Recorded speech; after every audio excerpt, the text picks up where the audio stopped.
próximos días termino de revisar, que he estado con estas cosas, entonces, como con ustedes la última nota me relajé un poquito. O sea, no me relajé, pero lo dejé para el final y empecé a revisar hoy día. Así que de aquí al viernes o al fin de semana, bueno, la idea es que si lo tengo el fin de semana se los envío el lunes, a menos que ustedes me digan, no, profe, no hay problema, envíelo el fin de semana los puntajes, no sé qué les acomoda. Yo evito, yo evito colocar, enviar cualquier cosa el fin de semana, pero si ustedes me dicen, les envío los puntajes el fin de semana si es que los tengo.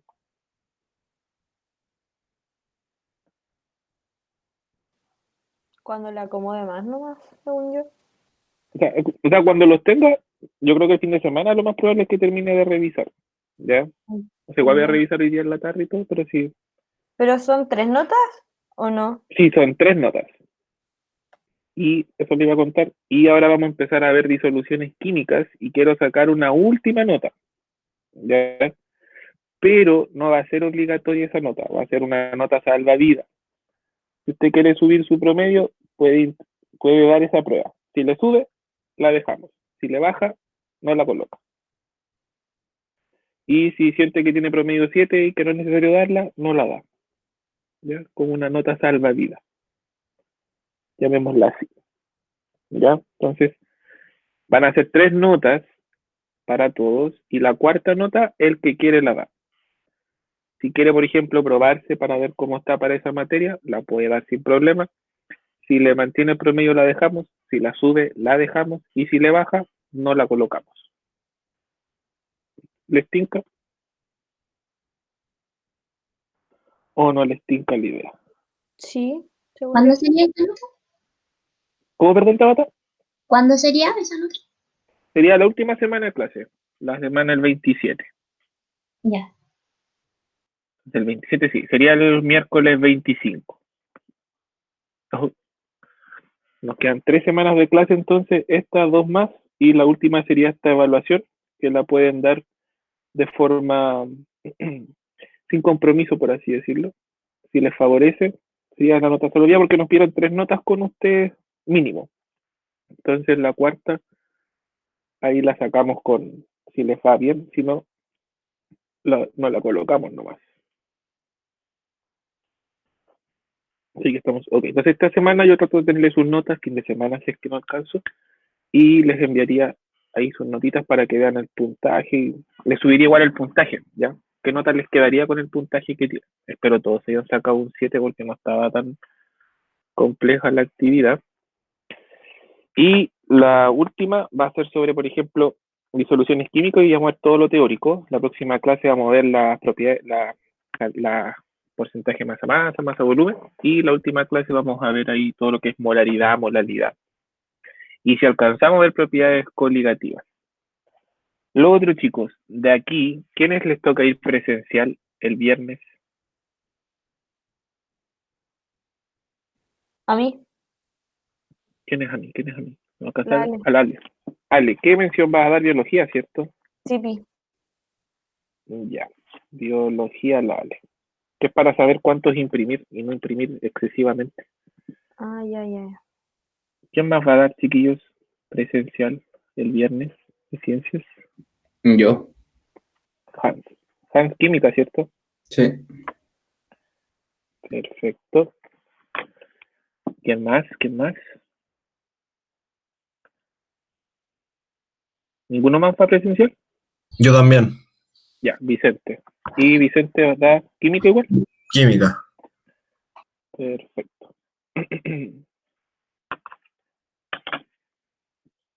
La Reina, Cristóbal. Cristóbal va a dar la de ciencia, ¿cierto? Yo aún Sí. no sé si voy, ¿Cómo, perdón, Reina? que a mí me toca ir, pero no sé si vaya. Ah, ya. Pero en caso de para tenerla, si es que vas, ¿darías De biología, biología, química? de Biología ya. biología. Reina Neira, biología. Si es por tenerlos por si acaso. Cristóbal no le toca, Vicente ya me dijo. La Yuli no va, entonces me imagino. La Tabata tampoco. No, no me toca la otra semana. Yo no voy presencial. Ya, entonces esta semana tampoco va Tabata. La Reina Huerta, el Jaime. La otra semana toca la Rena. A mí me toca la otra. Pero Muy en todo bien. caso no estoy presencial, profesor. Ah, ya. Andrés y Diego, ¿no les toca ir este viernes?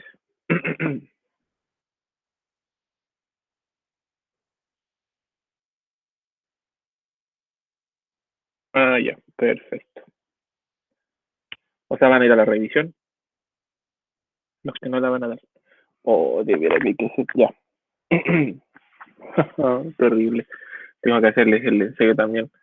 Tienen que algo por formulario ustedes, ¿cierto, chiquillos? Valky, Cristóbal, no estoy cachando nada.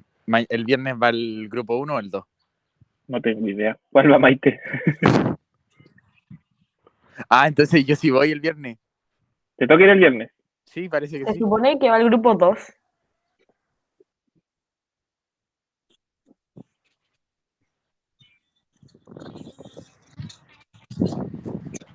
O Ya, sea, no- entonces sí voy.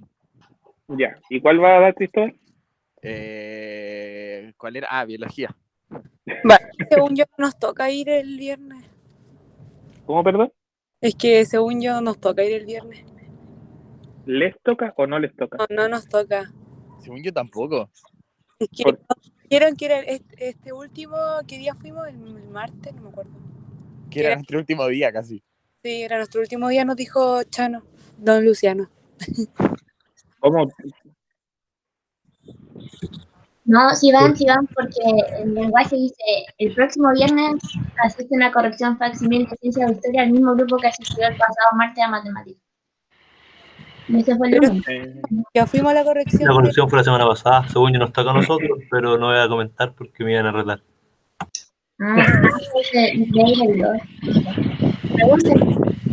Es que el correo que mandó Chano, según yo, como que estaba medio, no sé, un poco No, entendible. Valky, lo que pasa es que creo que el viernes don Luciano no le asignó a nadie. Porque a nosotros Profe, no nos aparece. lo que pasa es que el profe puso que era corrección de nuevo del ensayo. ¿Nosotros? Sí, y a nosotros ayer nos dijo Oh. que se había equivocado. Ah, ya. Oh, sí.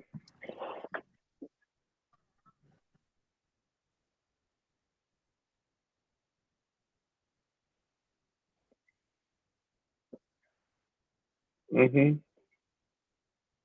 Lo mismo yo hablé la otra vez y no me pescaron. Entonces yo creo que por lo mismo no me avisan. Ya. Pero bueno. Es que yo creo que por eso se confundieron, porque donde pusieron el ensayo, o sea, la corrección ahora y no la próxima semana. O sea, el ensayo ahora y no la otra semana.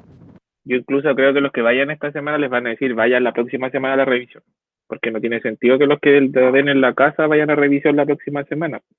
O sea, como querían dar un ensayo, las revisiones las ven en la casa, como nada que ver. Así que yo creo que ahí ya voy a imprimir al azar nomás cuántos de cada grupo. Más de biología, un poquito menos de química y física menos que todo. Entonces, después de este enredo, o sea, el grupo 2, Maite, el que tiene que ir de la, ¿cierto?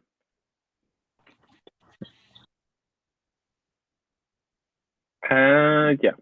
Entonces, ¿tienen clases con don Luciano próximamente, no? No, pero que tenemos que preguntar por el Classroom y ahí le decimos qué pasa, porque creo que todos estamos confundidos. Pregúntenle. Pero ya. según yo tiene que ir el mismo grupo que fue esta semana a revisión. Yo igual creo lo Debería ser mismo. así. Miren, usted. Sí, la revisión de su Exacto. ensayo, entonces deberíamos ir nosotros a la revisión de nuestro ensayo, no al suyo. Por eso digo que, como ahora hay una nueva tanda de ensayos, deberíamos darlo nosotros y revisarlo nosotros presencial. ¿Y por qué no le escriben eso a don Luciano? En la... ¿Quién se pone la capa? O le mando yo un correo al don Luciano. Sí, tiene más autoridad usted. Sí, profe, y así usted le explica que lo de los ensayos, que es raro que vayamos a los ensayos. Sí, que es como raro y no entendimos. Ya, entonces, le voy a preguntar que qué va a pasar finalmente con los ensayos, porque están cruzados ahí, los que van a dar a revisión terminan dando un ensayo y revisándolo en la casa, lo cual no es la idea. Y que en el A no han determinado un grupo, ¿cierto?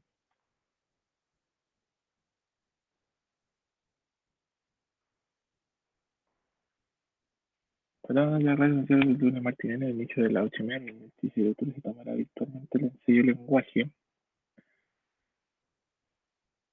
Ahí está, el grupo 1 asiste el 27 de octubre a matemática en CMC y luego el 2 de noviembre a corrección presencial lenguaje y matemática.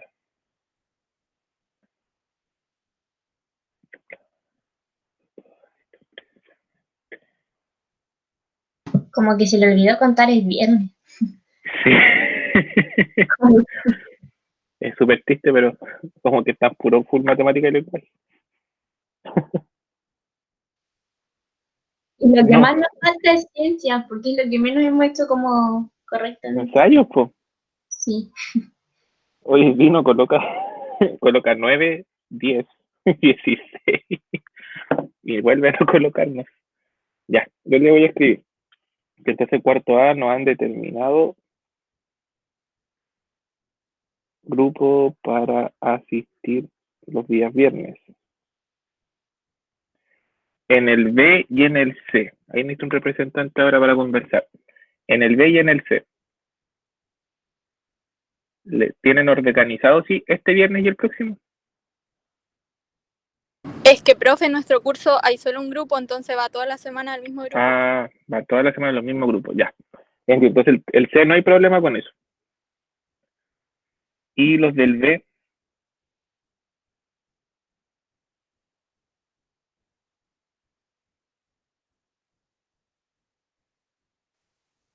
¿Qué pasó con los del B? Tienen 2 grupos, ¿cierto, Ale? Sí. Ya. ¿Y tienen organizado qué día les toca a cada grupo? O sea, se supone que esta semana y la semana anterior fue el segundo grupo. Después, la otra semana iría de nuevo el primer grupo.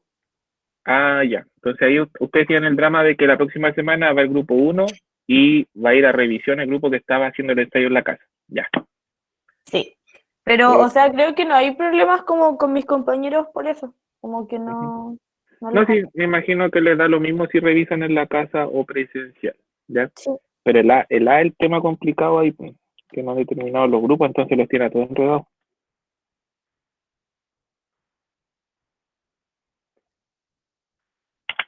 Ya, perfecto.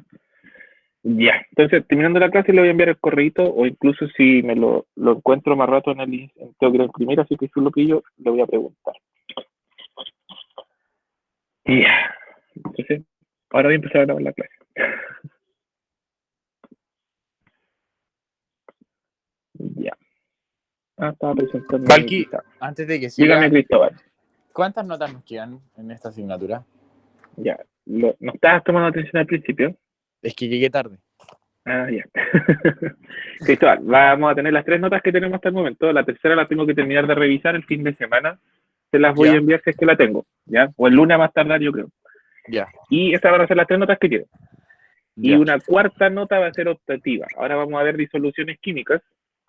Y esa cuarta nota, si tú quieres, la das. Va a ser como una nota salvavidas. Si quieres subir tu promedio, la das. Si en la prueba te va bien para subir el promedio o te lo mantiene, la colocamos. Si te baja el promedio, no la colocamos.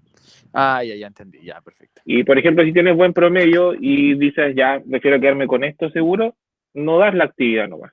No hay problema si no la das, ¿ya? Ya, perfecto. Gracias, Valky. De nada. Vamos a tomarlo como algo optativo, no obligatorio. Ya. Entonces, chiquillos, están viendo mi pantalla, ¿cierto?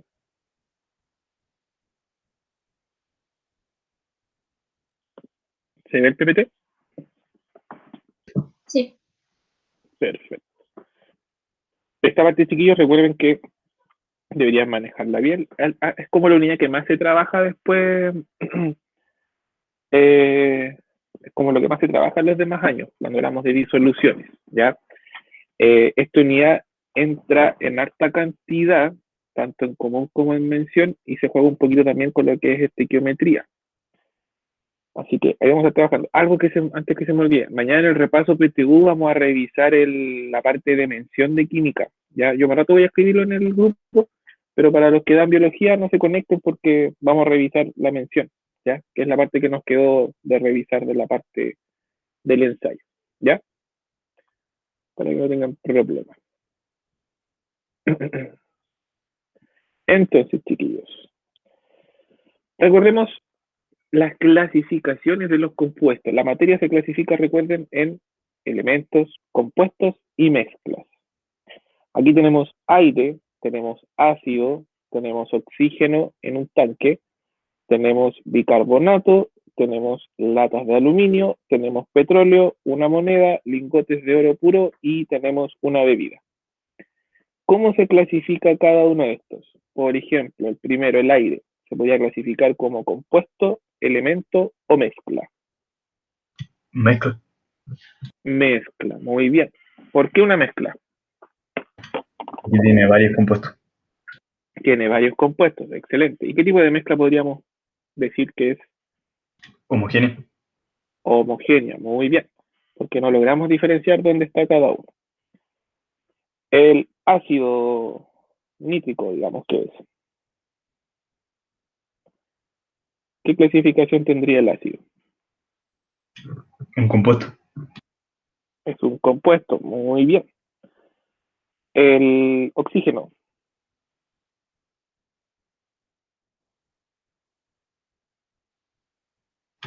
¿Un compuesto igual? No. Es un compuesto. El oxígeno, no sé, pues dígame usted, a ver. Como O2 es compuesto. Ya, ahí hay que tener un cuidadito. Lo que pasa es que hay elementos que no los vamos a encontrar nunca solos. Entonces su forma elemental es a través de la molécula. ¿Ya? Por ejemplo, el oxígeno tú lo vas a encontrar como O2. Es una molécula, pero como es el conjunto del mismo tipo, es un elemento en sí. Entonces el oxígeno lo vas a encontrar como elemento de forma O2. ¿Ya? Es un elemento molecular o diatómico. ¿Ya? Ese es el detalle de ahí. El bicarbonato de sodio, chiquillos.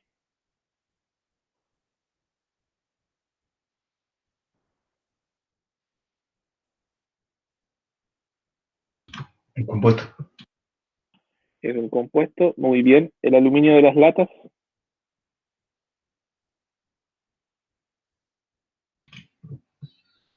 Un elemento. Un elemento, muy bien. ¿Y si se oxidara esa lata? Un compuesto. Un compuesto. ¿Y por qué se diferencia ahí en la lata oxidada? Se cambia a compuesto. Porque se le agrega oxígeno y queda un diferente elemento. Muy bien. Hay una reacción química entre ellos. El petróleo. ¿Un compuesto? Una mezcla. Es una mezcla el petróleo. ¿Ya? El petróleo directo desde el crudo es una mezcla. La moneda.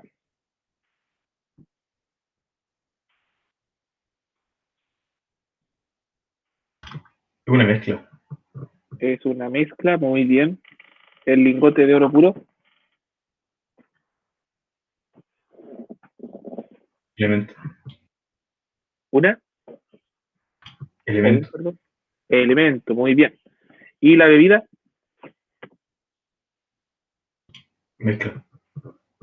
Una mezcla, muy bien. Ya, estamos más o menos bien coordinados en las clasificaciones. Este tipo de clasificación puede entrar en la parte común, ¿ya? Ahí tenemos un resumen de lo que nosotros podemos clasificar como sustancia pura o mezcla, ¿ya?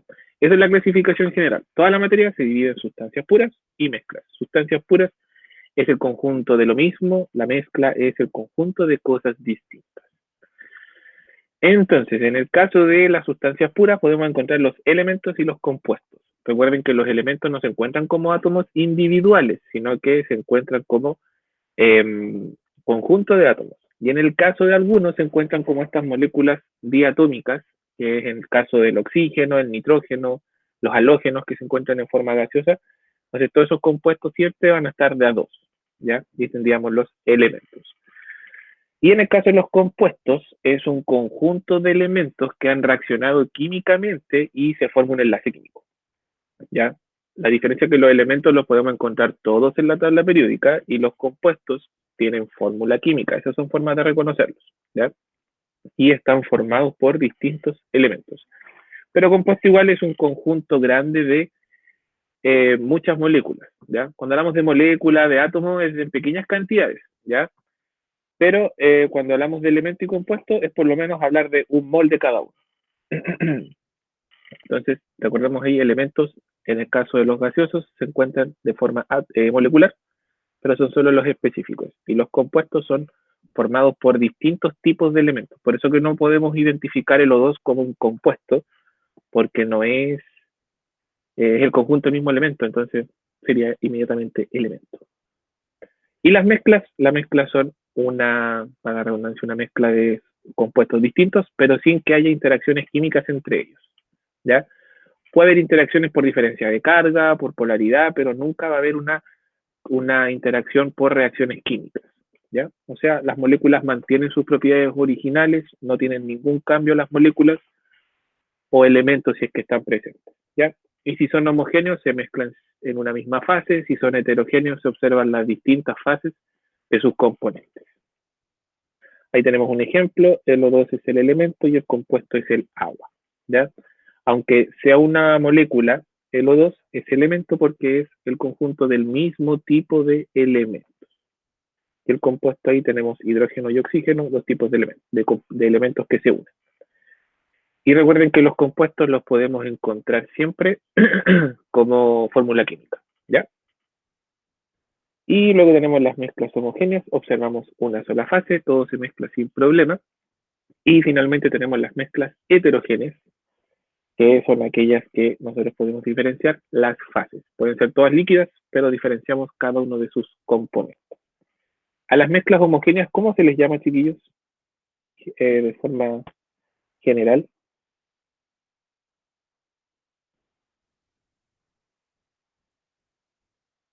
¿Disoluciones? Disoluciones químicas, muy bien. Siempre que hablemos de las mezclas homogéneas, van a ser disoluciones químicas, ¿ya?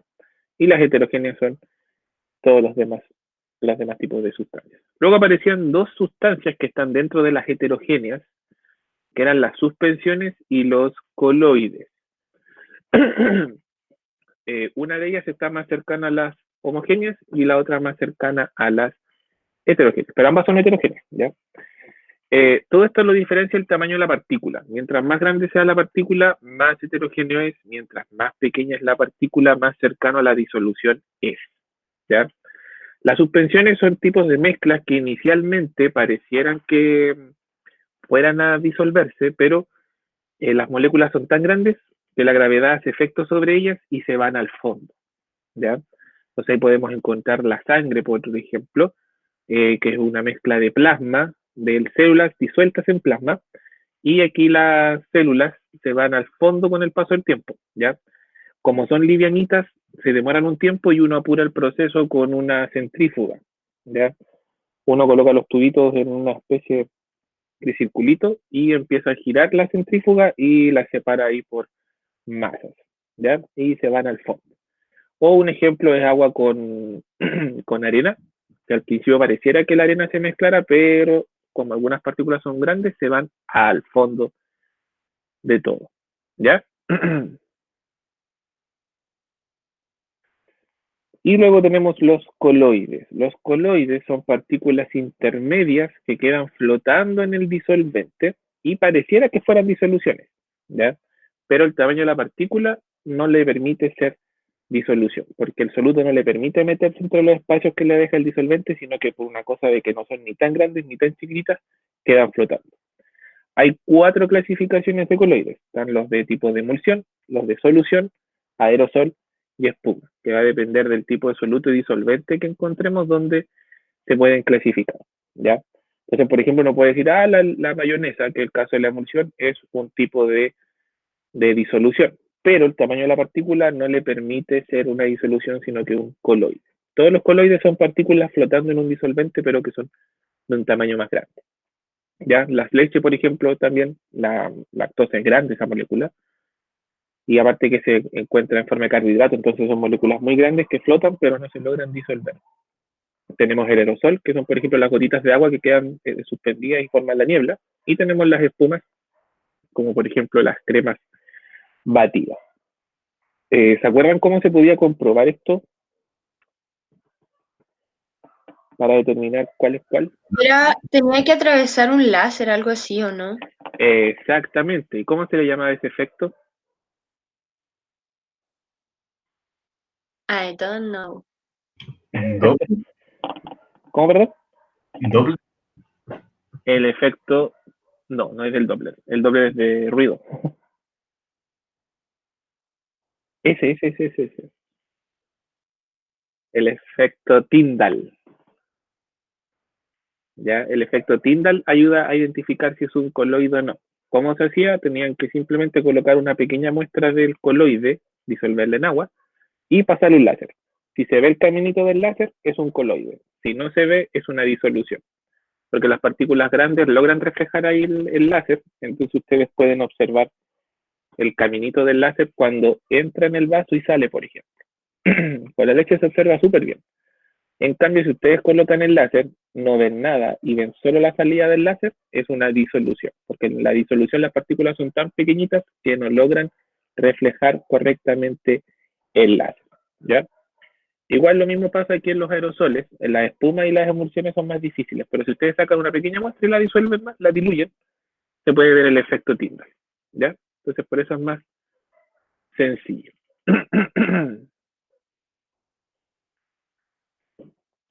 Y ahí se puede observar cómo son los tamaños, ¿ya? Cuando el tamaño es menor a 1 nanómetro, de 1 nanómetro hacia abajo, es una solución, que son las homogéneas, y cuando la cantidad va entre 1 y 100 nanómetros, tenemos un coloide. Y si es sobre 100 nanómetros, tenemos una suspensión, ¿ya? Si se dan cuenta ahí, estas partículas quedan chiquititas, pueden meterse entre medio de los espacios. Entonces, ahí ya tenemos una solución química. Estas son un poquito más grandes, pero no lo suficiente, así que pueden quedar flotando. En cambio, las suspensiones son tan grandes que aunque queden flotando un ratito, la gravedad hace efecto sobre ellas y las lleva hacia el fondo.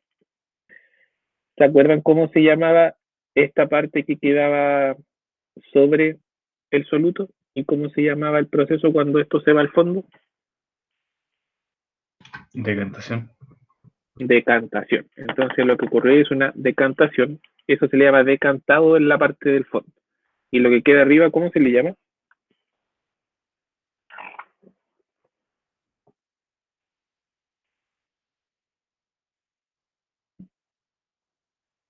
Suspensión, no sé.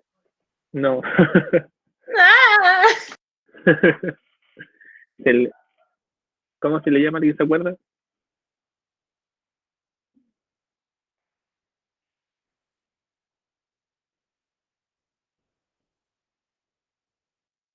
No. Sobrenadante. Todo lo que queda sobre la decantación es el sobrenadante. ¿Ya? Entonces aquí, por ejemplo, se saca el plasma, que es el sobrenadante, y todo lo que decantó es lo más, lo más pesado. ¿Ya? Entonces las partículas del soluto se van hacia abajo. Como soluto y solvente son conceptos que uno utiliza en disoluciones. Acá se utiliza fase dispersa y medio dispersor. ¿Ya? El medio dispersor lo podríamos relacionar como el disolvente y la fase dispersa como el soluto, si lo relacionáramos de forma como las soluciones. Por ejemplo, cuando tenemos la niebla, tenemos partículas de gas, perdón, partículas de agua líquida que están dispersas en el medio. ¿Y cuál sería el medio? La atmósfera, que es un gas. La mayonesa es un líquido disperso en un líquido.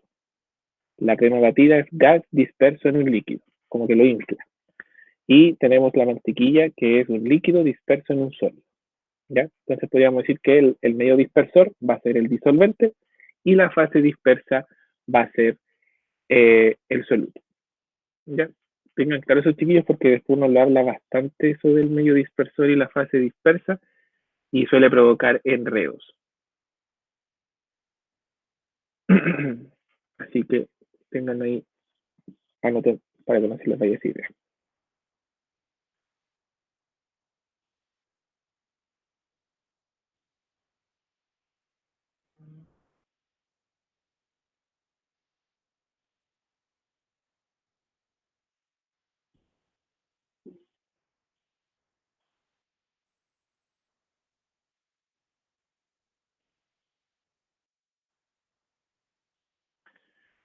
continuemos entonces. Ahora dejamos hasta ahí la heterogéneas y nos concentramos en las disoluciones químicas, que son las disoluciones homogéneas. ¿Ya? Esto ustedes ya lo saben, tenemos soluto, tenemos solvente.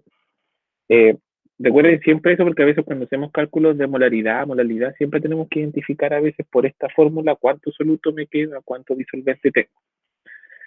Recordemos que tenemos la disolución, o solución es lo mismo, recuerden que es solamente una cosa de traducción del inglés al español, en donde tenemos que el soluto es el que se encuentra en menor proporción y el solvente el que se encuentra en mayor proporción, ¿ya?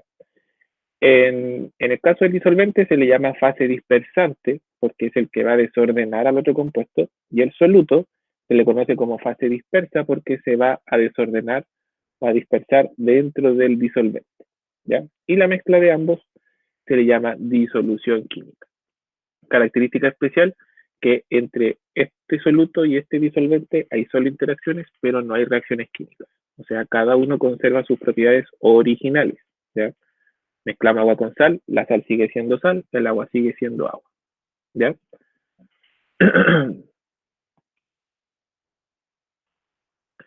Así que ese es el detalle. Eso me imagino que lo tienen claro, no les cuesta reconocerlo, ¿cierto? No. Aparte es como bien sencillo, así que confío en que están ok. Recuerden nomás que es por proporciones, y las proporciones se pueden ver en masa, ¿ya? Si tienen agua, el agua es el disolvente universal, así que el agua siempre va a ser el disolvente. A menos que la mezclemos, por ejemplo, con alcohol, y le coloquemos una pequeña cantidad de agua y mucho alcohol, ahí el agua sería un soluto. Pero es muy raro que lo utilicemos como soluto.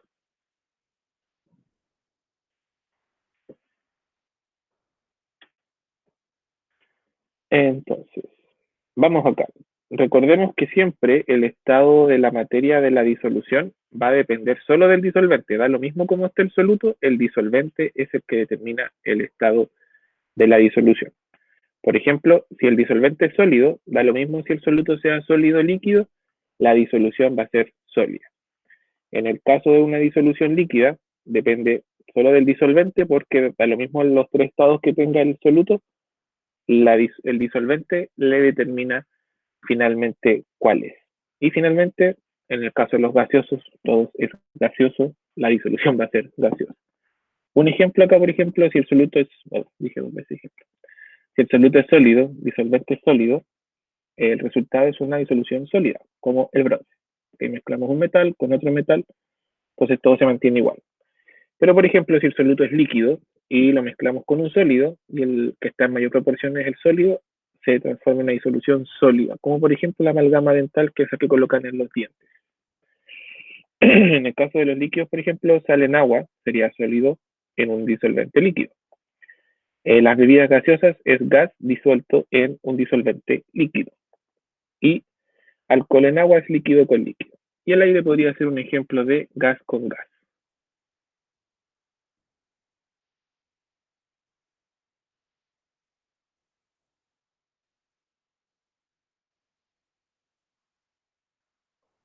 Entonces, ¿queda acá eso, chiquillos?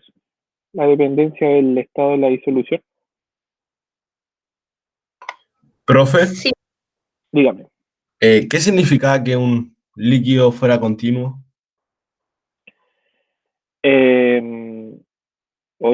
Déjame recordar.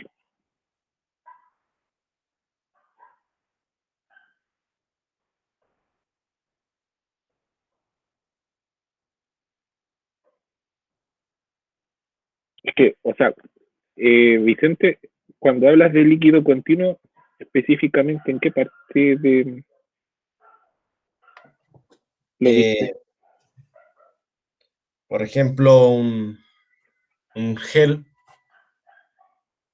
o sea que está el soluto un líquido y el disolvente un líquido continuo. Ah, ya. Lo que pasa es que en ese caso es como son los son fases en que no es tan líquido como líquido tirando sólido. Cuando lo analizan de esa forma, es viéndolo como líquido pasando a sólido casi. Por eso se llama líquido continuo, porque las moléculas están como una cerquita de la otra. No tanto como en la líquida, que están más separados y hay interacciones entre ellos. Entonces acá el líquido está como más juntito y pareciera casi que estuviera formando un sólido. Ah, ya. Ya. Eso se llama líquido continuo. Es que hay una técnica para separar compuestos que se le llama líquido continuo, que solo te separa líquidos. Entonces por eso te preguntaba si dónde lo habías visto. Pero no, cuando se habla así de un líquido continuo significa que las moléculas están ordenaditas como una al lado de la otra. Están casi cercanas a un sólido. Entonces el gel se podría decir que es un líquido continuo. Ya, gracias. De nada. Y ahora nos vamos a las disoluciones empíricas. ¿Qué son las disoluciones empíricas? Son las cuando analizamos cualitativamente una disolución. ¿Ya? Podemos trabajar en base a sus concentraciones, pero no nos vamos a basar en cantidades numéricas, sino que a través del análisis de colores o de otras cosas macroscópicas podemos analizar cómo es esa concentración. Se le llama empírico porque no es 100% real, ya no le está diciendo matemáticamente cuánto es, sino que es algo que lo estamos observando. No tiene que ver con la fórmula empírica, ¿ya? Entonces, se le llama disoluciones cualitativas, donde yo puedo observar características y puedo determinar si es que está concentrada o diluida, ¿ya? La clasificación general es la clasificación diluida y concentrada. Cuando algo está diluido, recuerden que todo disolvente tiene una cantidad máxima que puede disolver, ¿ya? De soluto. No es que disuelvan una cantidad cualquiera en cualquier momento, sino que cierto volumen disuelve máxima cantidad de soluto. Eso se le llama la solubilidad, ¿ya? Entonces, cuando uno dice que la disolución está diluida, es porque la cantidad de soluto es muy inferior al máximo que puede diluir. Por lo general, uno cuando analiza estas concentraciones lo hace a través de colores, ¿ya? Entonces, por ejemplo, una dilución diluida da colores muy claros, porque el soluto está en una cantidad muy pequeña en comparación con el disolvente. En cambio, una disolución concentrada es cuando el soluto está en altas concentraciones, en las cuales podemos decir que está al límite o incluso superior al máximo que puede disolver. Eso se puede observar a través de los colores también. Una disolución concentrada nos va a dar colores muy oscuros. Y luego también tenemos la clasificación de lo que es saturado y sobresaturado. Nosotros sabemos que hay un máximo que puede disolver a cierta temperatura un disolvente.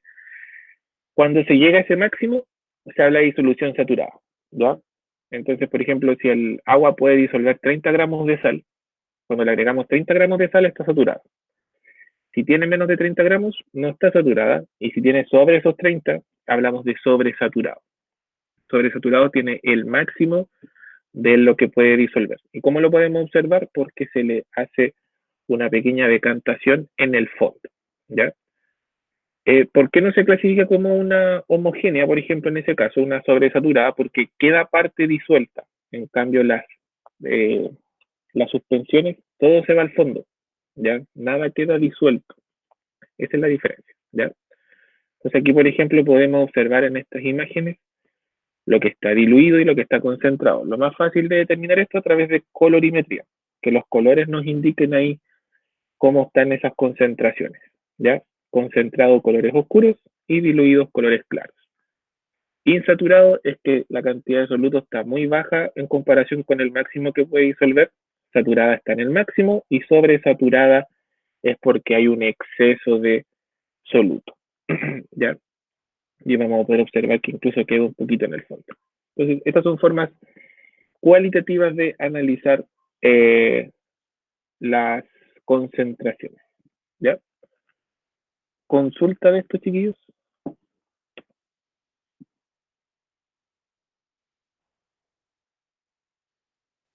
No. Ok.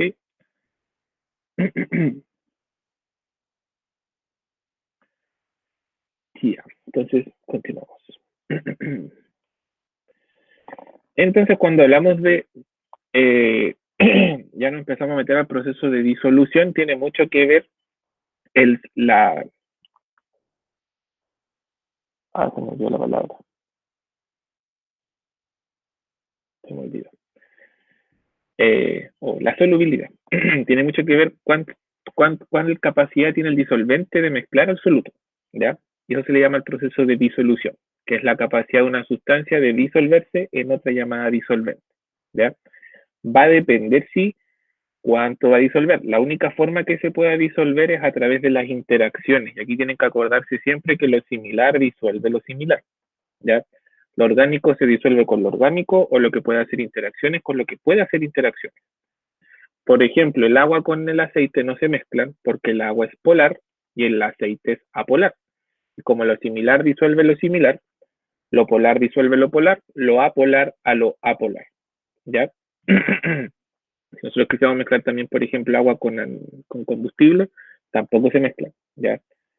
Se hacen micelas, porque la benzina es apolar.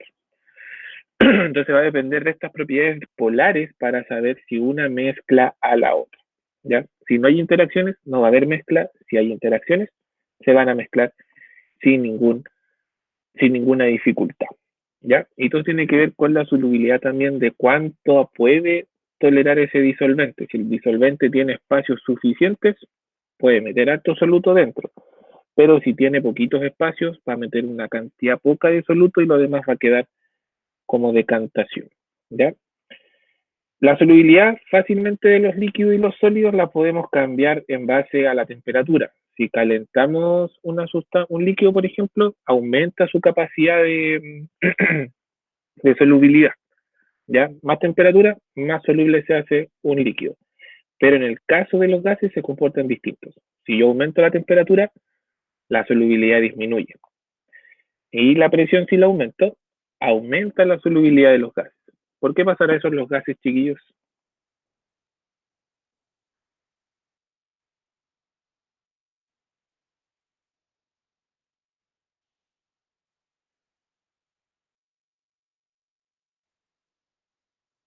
¿Hay una, perdón, qué cosa?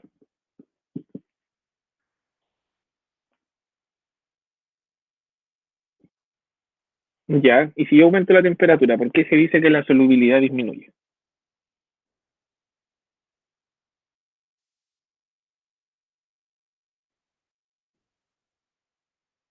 Tómate tiempo nomás.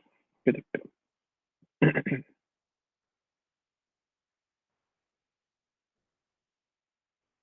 Pero como a mayor temperatura aumenta la solubilidad. No, disminuye la solubilidad de los gases. Ahí dice, la temperatura aumenta la solubilidad, excepto en los gases. ¿Por qué en los gases será que la disminuye?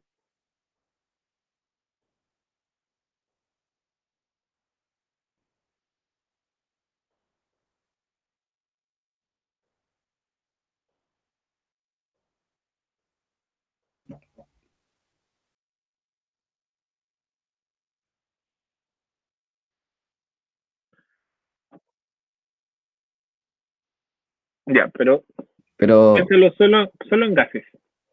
O sea, yo lo que podría pensar de que si aumenta la presión, va a tener más tendencia a aumentar el volumen. Si aumenta el volumen, no van a haber menos choques. No, pues si tú aumentas la presión, disminuyes el volumen. Acuérdate que son inversamente proporcionales. Ya sí, pero en el sentido de que si aumenta la presión, como que van a tener más tendencia a querer salir que a interaccionar entre ellos. Ya. Entonces lo que tú estás diciendo es contrario a lo que aparece ahí.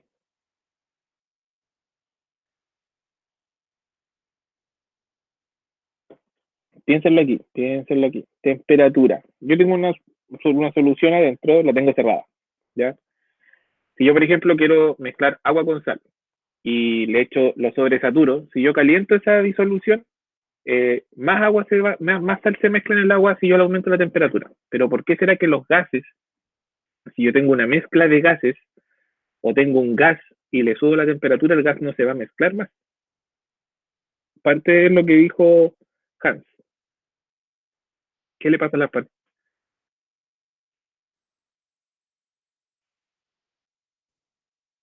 Exactamente, cuando subo la temperatura les doy más energía, entonces escapan de la disolución. Entonces, en vez de favorecer su solubilidad, la estoy disminuyendo, ¿ya? Porque lo que hago con la temperatura es darle más energía y que se vayan. En cambio, si tengo la presión, con la presión yo los obligo a quedarse. Por ejemplo, si yo le aumento presión aquí, los gases van a tender a quedarse más encerrados, como que los obligo a quedarse más encerrado en la disolución, ¿ya? Entonces, por eso se dice que la presión aumenta la solubilidad de los gases porque le estoy dando una fuerza para que se queden ahí. Los estoy como obligando con mayor razón. Y la temperatura los estoy ayudando a que salgan en vez de quedarse en la disolución, ¿ya? Ese es el detalle. Piénsenlo en una lata de bebida, si aumenta la temperatura, ¡pah!, explota porque los gases ya tienen suficiente fuerza para escaparse de la disolución. En cambio, lo que hace la bebida es, bajo presión, solubilizar esos gases. Pero apenas ustedes abren la tapa, disminuyen la presión y lo primero que hacen los gases, salir, ¿ya? Entonces ahí se puede observar fácilmente.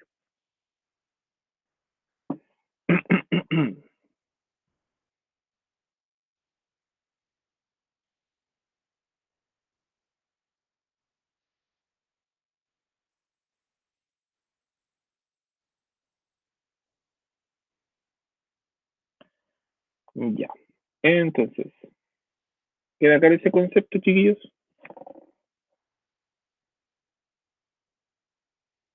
Sí. Perfecto. Y aquí vamos a ver algunos factores. Por ejemplo, tenemos sales. O sea, las sales por lo general, mientras más aumentamos la temperatura, más se disuelven. Pero hay algunas sales que no siguen ese comportamiento típico. Incluso todas las sales no tienen la misma solubilidad. Podemos observar aquí el sulfato de disodio, que a medida que aumentamos la temperatura, mientras sea baja, aumenta drásticamente su solubilidad. Estaba cercana a 0 y ahora está cercana a 50, pero si pasamos de los 30 grados, empieza a disminuir nuevamente. No tanto, pero disminuye. Otro ejemplo es el trisulfato de celio. Y a medida que aumentamos la temperatura, disminuye su solubilidad hasta llegar al punto de llegar a los 100 grados y no solubilizar. Pero tenemos otros, por ejemplo, como aquí el nitrato de bario, que a medida que aumenta la temperatura, aumenta mucho más su solubilidad y aumenta significativamente. Pero tenemos otro como el cloruro de sodio, que podemos aumentar 100 grados el agua y apenas aumenta su solubilidad. ¿Ya? Pasa de 36 a 40. No mucha diferencia. En cambio, hoy no me acuerdo cuál es este. Este es una sal cuaternaria. Y esta sal, ¡fum!, un poco de temperatura, 80 grados, y aumentó drásticamente de 0,8, por ejemplo, de 8 a casi 100 gramos de disolución por volumen, ¿ya? ¿Por qué pasará eso?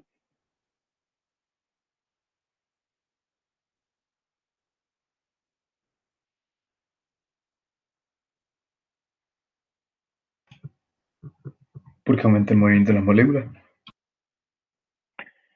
Ya, pero en todas están aumentando.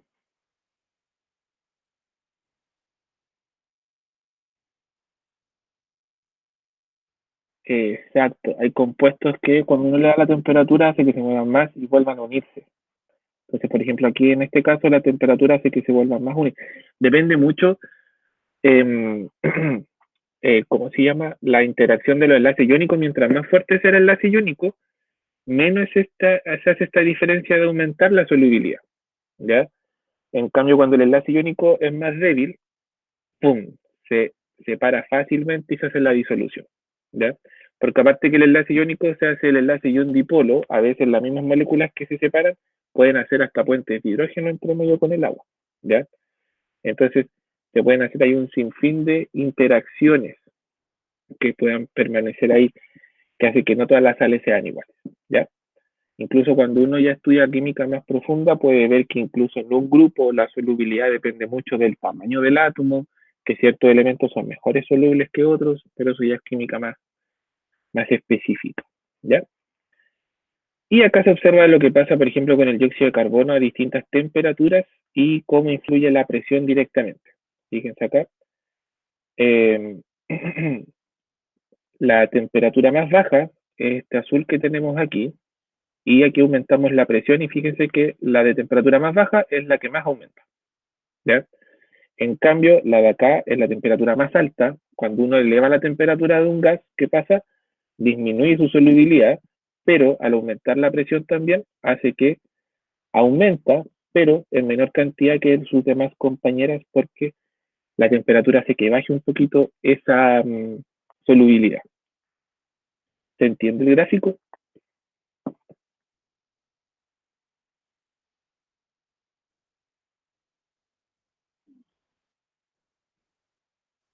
La verdad, no. Ya.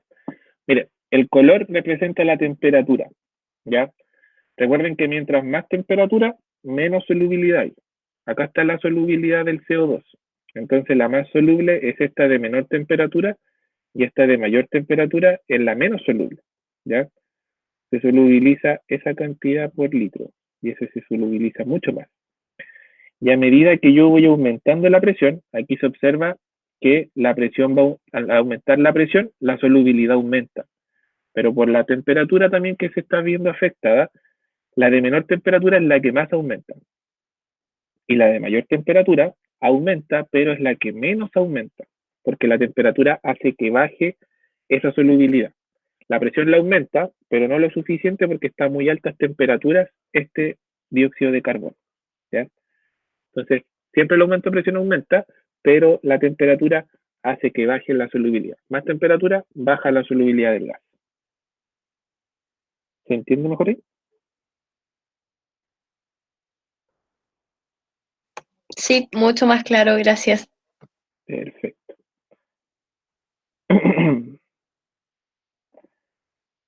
Ya, entonces,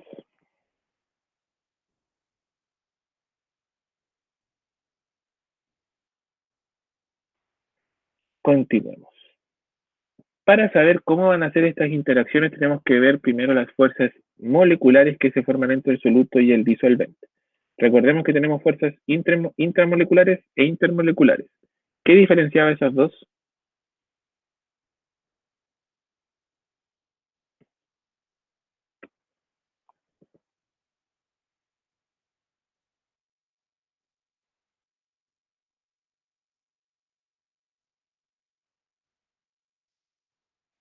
Excelente, muy bien.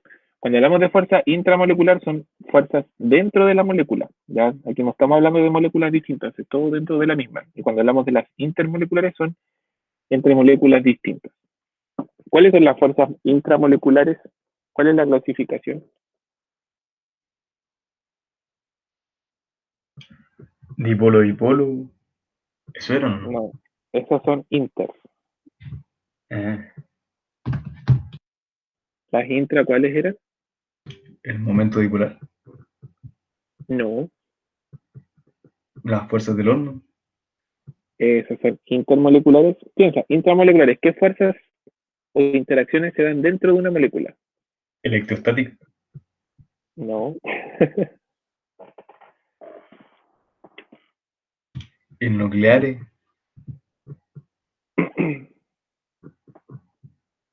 Atracción nuclear. Carga nuclear efectiva. No sé. No, es más sencillo que los enlaces, bien Maite. Los enlaces químicos son las fuerzas intramoleculares, interacciones dentro de la molécula. Enlace iónico, covalente y metálico. Esas tres son fuerzas intramoleculares. Y las intermoleculares son fuerzas externas entre moléculas distintas que se dan por atracción. ¿Ya? Entonces, esa es la diferencia. Intramoleculares no las vamos a ver porque ya lo vimos en una unidad, enlace químico, y nos vamos a concentrar en la intermolecular. ¿Por qué es importante la intermolecular? Porque si se da cualquiera de ellas, estamos indicando que hay presencia de una disolución química. Si no hay fuerzas no hay interacción entre los disolventes y solutos, no hay fuerzas intermoleculares, entonces no se hace la disolución. ¿Ya? Recuerden, el enlace iónico es el más fuerte, covalente viene después. Y el metálico no se mide la fuerza entre ellos porque sería más que el iónico incluso. Pero ahí difiere mucho el metálico, que el metálico no es un enlace tan directo como el covalente y el iónico. Luego de las fuerzas intermoleculares, el más poderoso es el puente de hidrógeno. ¿Ya? Que el puente de hidrógeno también puede ser catalogado como un dipolo-dipolo, pero es más específico, porque se da entre los tres elementos más electronegativos y el hidrógeno. ¿Se acuerdan cuáles eran estos puentes de hidrógeno?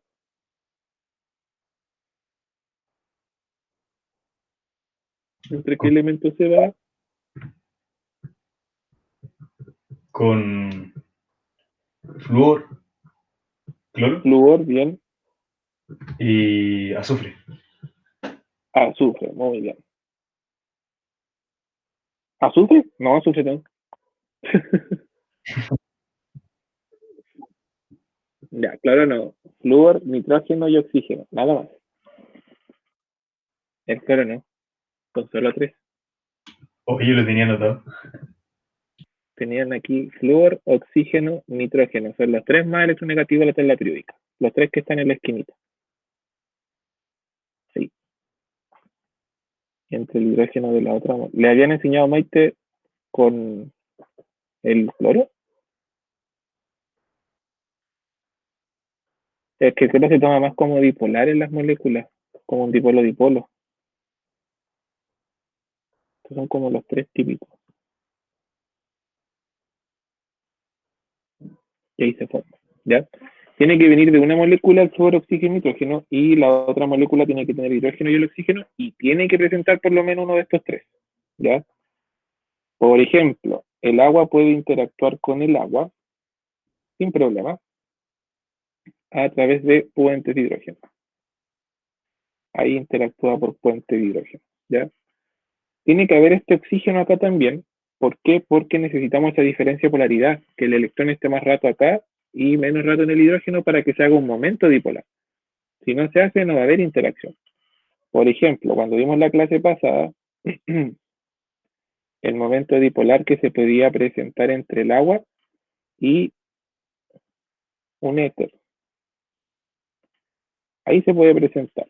Pero, por ejemplo, entre moléculas de éter no se da esto porque los hidrógenos no tienen carga en los éteres. Entonces, si yo coloco otro éter acá, perdón,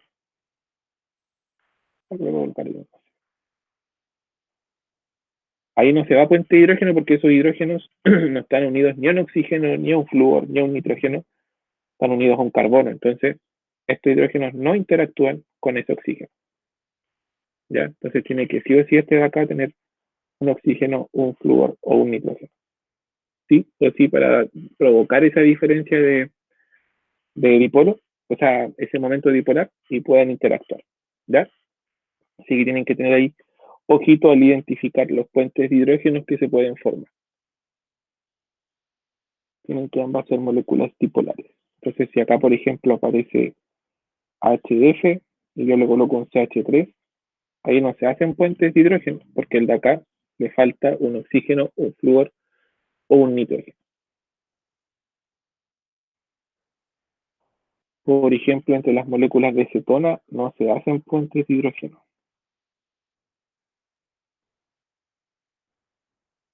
Porque no hay hidrógenos unidos aquí que puedan interactuar.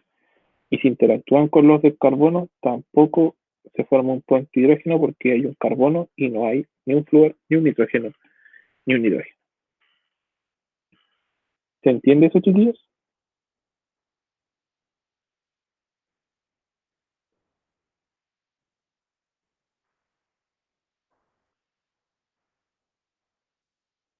Perfecto.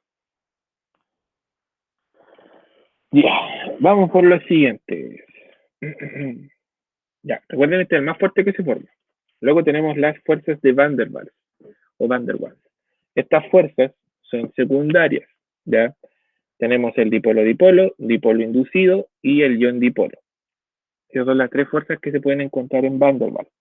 Incluso dentro de las dipolo-dipolo se podría decir que están las puentes de hidrógeno, pero como son específicas, se sacan afuera.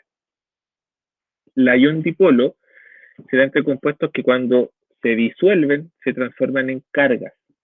Por lo general son los compuestos iónicos, las sales, que cuando se disuelven se separan en cargas. Otro ejemplo podría ser los ácidos carboxílicos. Los ácidos carboxílicos uno los disuelve en un compuesto polar y se separan, se disocian, ¿ya? Entonces, los ácidos carboxílicos también podría ser un ejemplo de ion dipolo. Cualquier compuesto que en disolución se separe en cargas e interactúe con las cargas de una molécula dipolar. Por ejemplo, la sal con agua, ¿ya? Esta es una interacción. Entonces, por lo general, las fuerzas de Van der Waals se hacen entre un compuesto iónico con un covalente polar, ¿ya? O un covalente, o un ácido, o una base con un compuesto covalente polar. ¿Ya? Luego tenemos la dipolo-dipolo, que en este caso los compuestos tienen que ser dipolos, o sea, covalente polar con covalente polar. Es la única forma que se puede. Veámoslo acá.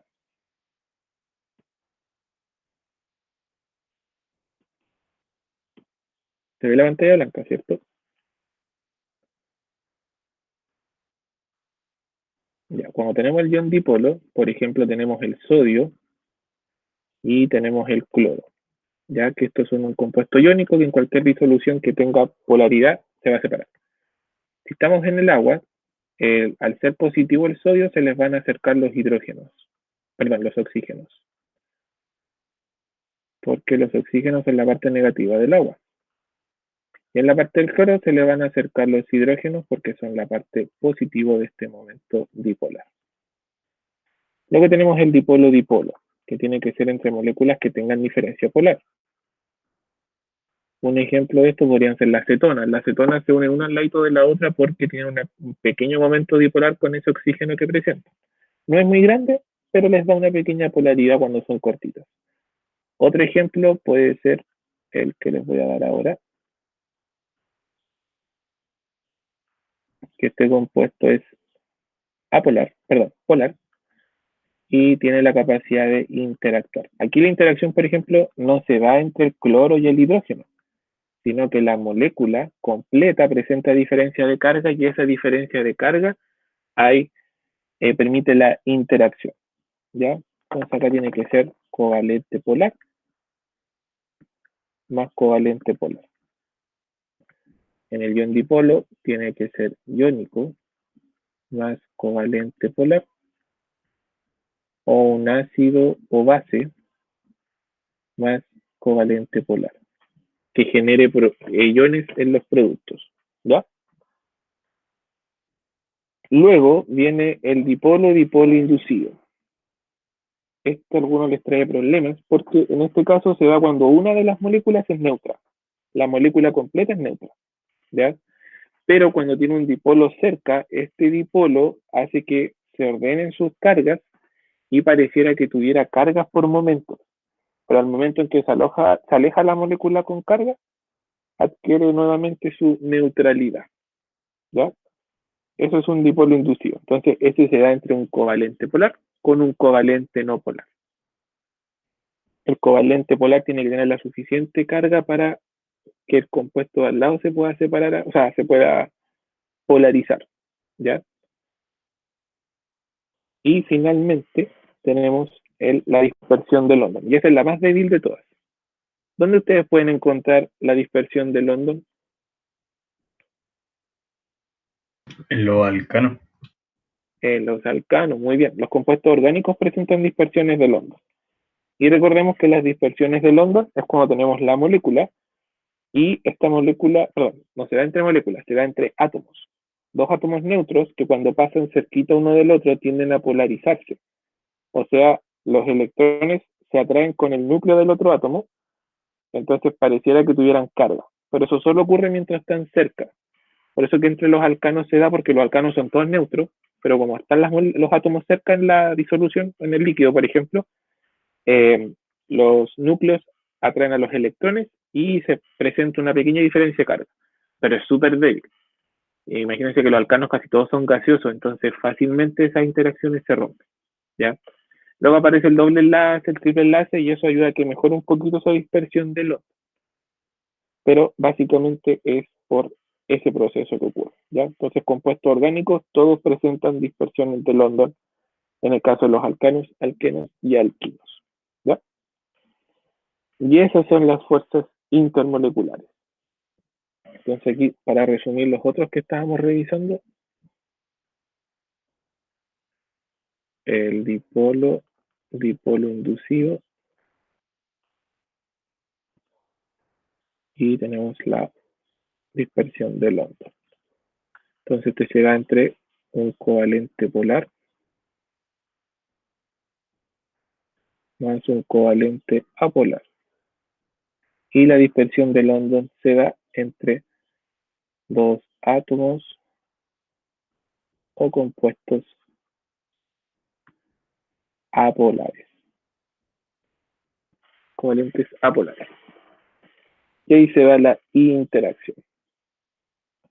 Entonces, eso tiene que ver, chiquillos, que cuando les dan parejas de una disolución y les preguntan por la interacción que se pueda dar, ustedes lo pueden sacar por los tipos de enlaces que presenta cada uno. ¿Ya? ¿Alguna duda o consulta?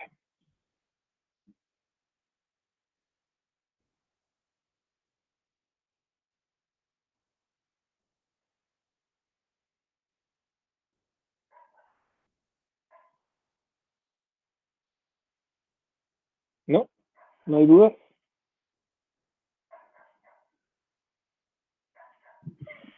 No. Ya. Entonces, para terminar, lo último que nos queda ver ya es el proceso de disolución. ¿Ya? Entonces recordemos que para el proceso de disolución, sí o sí, entre el soluto y el disolvente tiene que haber interacción, si no automáticamente se transforma en una mezcla heterogénea. ¿Ya? En este caso, siempre el disolvente interactúa con el soluto y empieza a desordenarlo. Por lo general, casi todos los solutos vienen de forma líquida o de forma sólida. Entonces las moléculas vienen con cierto grado de orden. Si lo pensamos, por ejemplo, entre agua y azúcar, la interacción que se forma entre ellos es un puente de hidrógeno. Si pensamos entre el agua y la sal, se hace una ion dipolo. Si pensamos entre el alcohol y el agua, se transforma en un puente de hidrógeno nuevamente. Ya, entonces todavía hay interacción y podríamos decir finalmente que hay disolución química. Perdón. ¿Cómo se produce esto? Recordemos que siempre está más ordenadito el soluto, está en menor cantidad, y llegan las moléculas del disolvente y empiezan a atacarlo. ¿Ya? Como ven que pueden formar interacciones, se van automáticamente el disolvente a desordenar al soluto. ¿Ya? Entonces, ¿qué pasa? Este soluto, que está formado por muchas partículas, empieza a adquirir distintas cargas o distintas interacciones entre las moléculas, y de esa forma, vamos a dibujar de rojo la solvente, este solvente empieza a atacar ahí y empieza a separar al soluto. Entonces, este se empieza a dispersar. Entonces, estas empiezan a interactuar y, por ejemplo, ahí tenemos el soluto y el disolvente lo empieza a encerrar. Porque, como les dije, se empiezan a formar las interacciones. Ya vamos a encontrar, por ejemplo, otro soluto más acá. Y se empiezan a formar las distintas interacciones que hemos visto.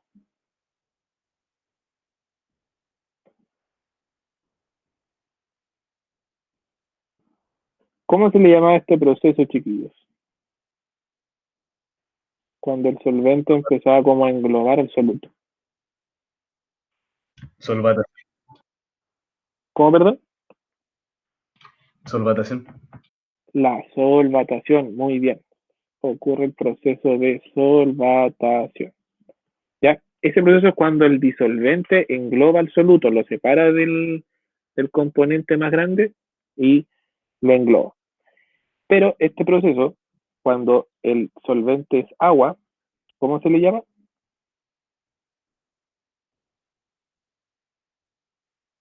Hidratación, muy bien. Cualquier disolvente puede ser alcohol, puede ser una acetona, un ácido, un éster, lo que sea, es una solvatación, ¿ya? Pero si estamos usando agua como disolvente, se le llama hidratación, ¿ya? Entonces, cuando ustedes en biología hablan de hidratarse, lo que están hablando es que el agua disuelva a las sales presentes en el organismo, ¿ya? Entonces, este proceso de englobar al soluto es la solvatación. Y es así como se hacen las disoluciones, ¿ya? Cuando tomemos azúcar, lo mismo. Las partículas de azúcar, el agua las engloba. Cuando toman también una agüita con sal, para hacer fideos, por ejemplo, también ahí la sal se disuelve porque el agüita la engloba. Pero cuando las partículas son muy grandes, eso pasa, que las partículas de agua son muy chiquititas, entonces no tienen la suficiente fuerza, y estas partículas se van al fondo porque no son capaces de flotar ahí en la disolución. Entonces, por eso se forman ahí, por ejemplo, una suspensión. Y ahí tendríamos el proceso de disolución, ¿ya? Agregamos el soluto, interactúa con el disolvente, empieza a romperlo y finalmente llega al proceso de solvatación, que es donde ocurre en sí la disolución, ¿ya? Como se dan cuenta, las interacciones no se puede dar con todas las moléculas y es por eso que a veces tenemos soluciones más concentradas o que incluso se sobresaturan, porque estas moléculas de disolvente no son capaces de poder interactuar con todas las moléculas, ¿ya? O se les hace mucho peso, por ejemplo. Entonces, por eso cada soluto tiene su grado de solvatación en la disolución. Y lo último, que tenemos, por ejemplo, un esquema de lo que está ocurriendo. Ahí tenemos el soluto con las moléculas de agua. Luego estas moléculas de agua empiezan a sacar de a poco desde las capas más externas hacia las partes más internas, empiezan a hacer las interacciones. Aquí sería un ion dipolo. Y finalmente la disolución es cuando todas las moléculas están solvatadas. En este caso todos los iones están interactuando. Y finalmente, cuando hablamos de líquidos, cuando ambos son, tanto el soluto como el disolvente es líquido, no se habla mucho de solubilidad, sino que se habla de miscibilidad. Entonces, cuando un líquido se disuelve en otro, hablamos de líquidos miscibles, ¿ya? Y cuando un líquido no se disuelve en otro líquido, se hacen mezclas heterogéneas y se les llama que son líquidos inmiscibles, ¿ya? Y terminaríamos con la teoría de esta parte. Así que hasta aquí llegaríamos por hoy día, chiquillos. Consulta que quede. ¿O está todo ok? Oye, queda un poquito, ¿qué le pasó a los demás? Sí, voy a enviar, o sea, lo que pasa es que ahora voy a ir al colegio. Si me pillo con don Luciano, le voy a preguntar en persona. Y si no lo pillo, le voy a mandar el correo. Ah, sí, ese lo dejé aquí marcadito, tranquila. ¿Y qué le pasó a los otros chiquillos? Ah, no ocupamos para eso. Yo creo. Ya, chiquillos. Lo dejamos hasta aquí entonces por hoy día. Cuídense.